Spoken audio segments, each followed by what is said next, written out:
President Ferdinand Marcos Jr. said he took pride in following the footsteps of his father, the late President Ferdinand Marcos Sr., to improve the living condition of farmers in Cagayan Valley as he led the launch of a solar-powered irrigation system in the region on Monday, June 10.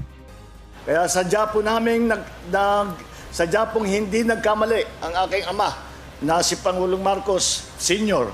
na ipinatayo ang Magat Dam na magsisilbing susi sa pag-uunlad ng agrikultura dito sa Isabela at buong Cagayan Valley. Kaya sa araw na ito, ikinararangal ko na sundan ang yapak ng aking ama at dagdagan ang lahat ng kanyang nagawa para sa ating mga magsasaka at kanilang mga pamilya.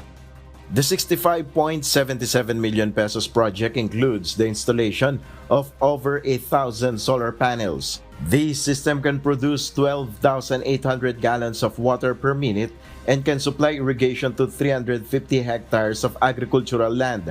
According to President Marcos, this will greatly help farmers, especially during the El Niño phenomenon.